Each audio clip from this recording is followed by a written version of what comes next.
All right, so this is Ziggy. This is Bob's son, right? Yes, it is. I like this. Have you heard this? No, I've Tomorrow never heard People. This one. Oh, this is awesome. Reggae music is just happy music. Isn't it? Isn't it? It's just feel-good music. Makes you want to just move, doesn't it? It does. Yes. It does. I love it. I've thoroughly enjoyed the selections that you've given us. Thank you.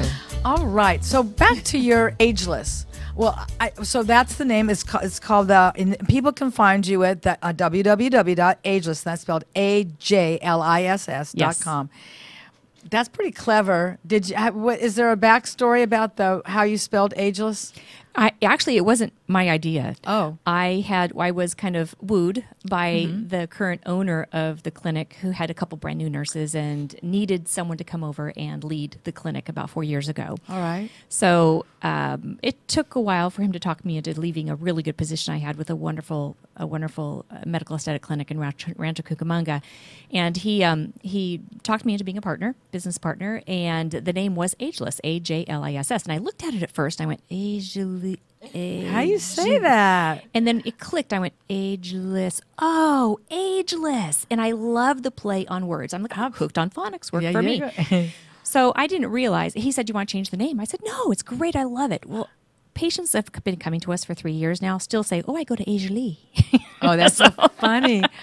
I'm like, I should have changed it. But you know, when you hear it, that's just so. That's some things are forgettable. That's not forgettable. Once that's you get it, you really get it. That's a brand. And you're in 2 locations? 2 locations now. We recently opened our second clinic in San Dimas, California. So they're about 20 minutes from each other. We adopted we bought a medical aesthetic clinic that was there, adopted a wonderful staff that's like family to us. Nice. So it is, we are beyond blessed. We are beyond blessed. The staff I have that we work together as such a team. Yeah. We support each other so well. And our goal is nothing more than, number 1, making sure our patients are safe, and number 2, making sure that they are 100% happy with whatever we do. And that's all we care about. Everything else falls in line. Yes. When you care about that patient, and that's number 1, and you're not there for yourself or the money, then everything falls in line. You bet. We all get our paychecks, we're fine, but we all can sleep at night. We're very conservative. We never over-treat somebody. If somebody wants too much in their face or fillers or lips, we're like, no, come back later. So we have no problem saying no to people.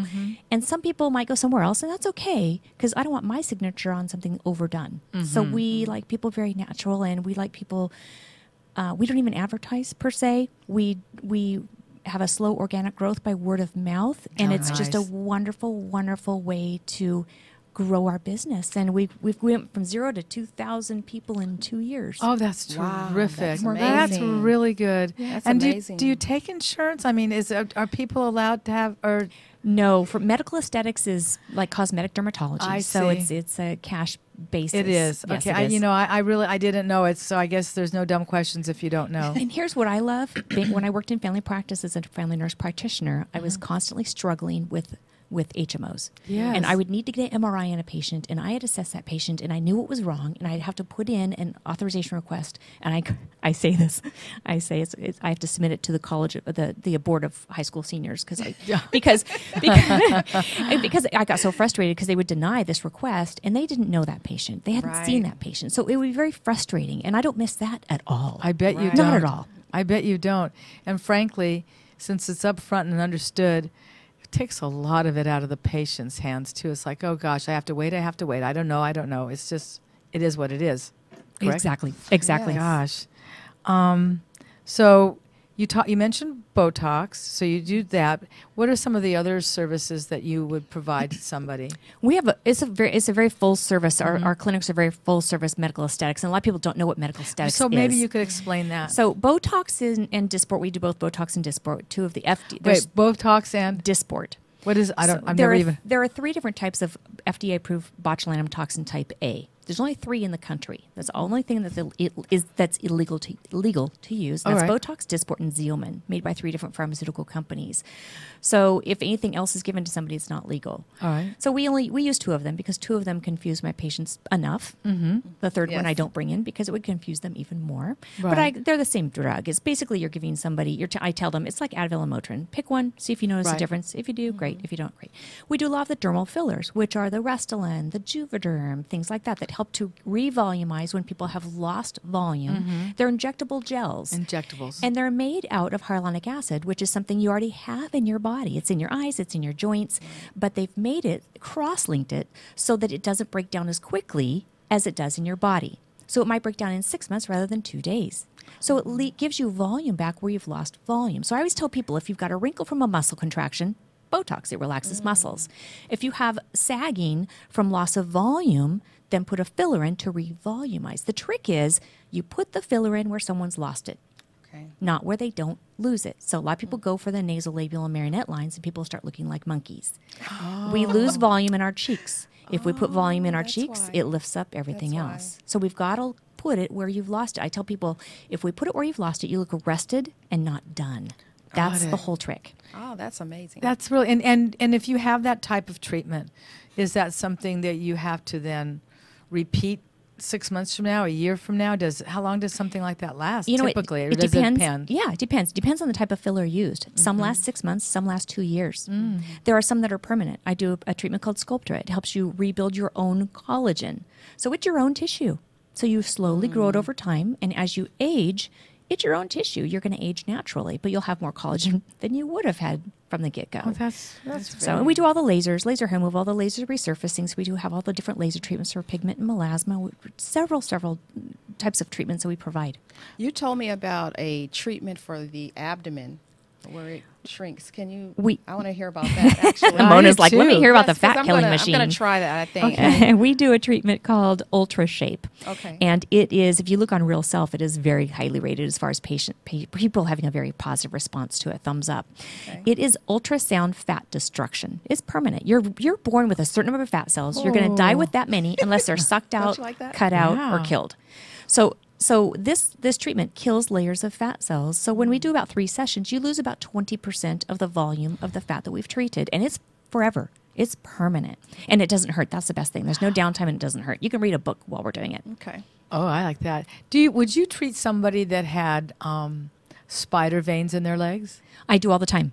We have a couple different treatments for that. If the vein is big enough for me to put a tiny, tiny little needle in, and I mean like a needle that you would get a TB test with, if that vein is big enough, I can put a solution in there called a sclera, and it's a very mild detergent that makes the vein sticky and it sticks together and the vein goes away. If they're the tiny little red and blue spider veins that are on the nose or on the legs, then I have another treatment with a little radiofrequency needle. I touch the skin. I don't even make a needle hole in it. Touch it, and the vein just shuts down all along the way. So I have them on my Instagram, the videos, and it's really interesting to watch. And you know what's, and I mean, I'm not unusual. I think we all have areas in our body that we wish were a little bit different. But because I've had spider veins in my legs, on my thighs, blah, blah, blah, it's affected how I dress. It affects whether I'm going to put a bathing suit on. It doesn't even have to do with weight. It has to do with that white and purple or that white and red, because I'm talking about how white my legs are because they don't get out in the sun. That's not attractive. And that's really interesting to me that there's actually something that you could do about that. We're not talking varicose veins. No. We're talking Small surface. Yes. Whoa. Small red, blue veins on the surface. That's If they're so- bulging, they probably need that is surgical ligation. That is pretty cool. It's awesome.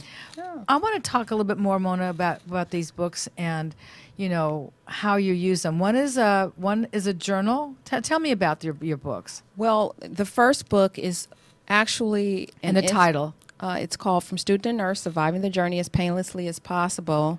Again, it was published in 2008 as a way to inspire and motivate future nursing students. It talks about my journey. It talks about how I started school, and it gives some tips about how to be successful as a registered nurse or as a student. The second area is the survival journal, in which I market it as a survival kit set. And the journal, I believe journaling is a very effective way to help get you through these difficult times in school, in particular nursing school. So I developed this survival journal to help so that people can write down their frustrations or their anxieties while they're going through the nursing program, in which that's greatly needed as a nursing student. I'm thinking about a friend of mine that ended up divorcing during nursing school. The stress was so heavy. Now, maybe the marriage was in trouble. It's not like you become a nurse or you get divorced, but I'm just saying. maybe having a journal might have helped reduce some of that stress along the way and get some of what's up here onto a piece of paper and try and appreciate how difficult nursing school can be. Nursing school it was so hard. Mm-hmm. It was very so hard. much. I still look back and go, wow, it was information overload. Mm-hmm. It is a very difficult challenge, especially if you don't have that support system with you. Mm-hmm. So having a supportive family, a supportive spouse is so crucial when you're going through nursing school. Mm-hmm. It's almost like taking medical school in a sense. Right. It's almost the same thing. So you have to be very focused. You have to have a lot of energy, Determination. a lot of determination. Mm-hmm. You have to take a lot of heat from your nursing instructors. Mm-hmm. It's just a very intense study period.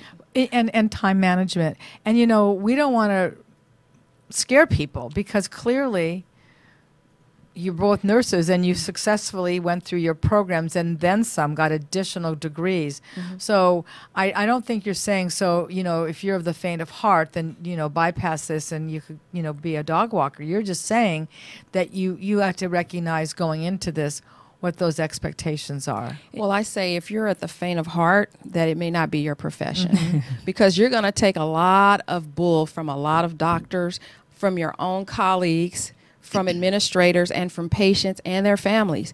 You have to be very strong for this profession. Mm-hmm. And that's what I talk about in my book. I talk about the strength that you need to pass the clinical rotation. And there's some positive things in there that I talk about. Just because you're not good in math or something, that doesn't mean you cannot be a nurse. You just have to study a lot and just have that determination to keep going on. And we've all gone through nursing school, and you put your nose to the grindstone and you're disciplined and you make it. And there isn't one day that I have been sorry that I didn't do that. Not one day. Yes. Every day I can be on the freeway and I see an accident. I will stop for them all. We're covered in the Good Samaritan Act anyway, but I will stop for them all because I know what to do. Absolutely. If somebody's choking in a restaurant, I know what to do. It's knowledge I carry with me every single day of my life. Yes. And it can always help somebody else. And with that knowledge, that's how we are so powerful. Mm-hmm. The power that you know that you can save a life is so powerful. It's just, that's why the profession is just so powerful that you know that you can, if you see someone choking, like Lori said, you can save a life. Mm-hmm. Or you can take someone's face and rearrange it. That's power. Or you can go in and help a family member, the family that's maybe the family member is dying and make them feel better. Yes. That's power.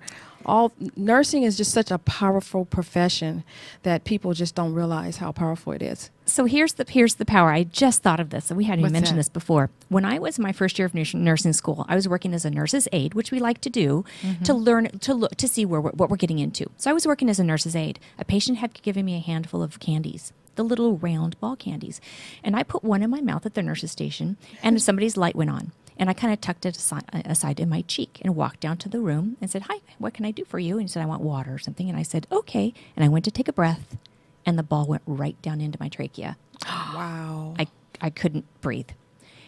I walked out of the room, backed up to the wall, and I had my hands on my throat, and I couldn't take a breath. All my air was out, and I couldn't take a breath. The nurse, who was right next to me handing out medicines, looked over at me and said, "Can you breathe?" And I said, "No." And I thought to myself, can I run down the hallway and get to ER? I thought, no, I'll pass out on the floor and nobody will know why I'm passed out. Wow. So I looked over to her and motioned for her to come over, and she did the Heimlich 4 or 5 times, and the little candy popped out of my hand. Wow. And I'm alive to this day because of her. But this was a nurse who saved my life when I was in nursing Absolutely. school. So you never know. Yes. You never know. That's one thing I want to say, though, that because you're with patients, they never call for the doctor. You will always, no matter where you are, if you're even on the street, a person will call for a nurse before they call for a doctor, which I think that's really ironic. Like, but that's just how people feel about us, and the perception of nurses is that we are the ones that are doing things. It's so respectable. It is You very must be- respectable. It's Very you must be respectable. so very proud to call yourself nurses, and you're in a sisterhood and a brotherhood. Yes. I mean, you are. It is certainly a family of professionals that really truly understand what it is that you do.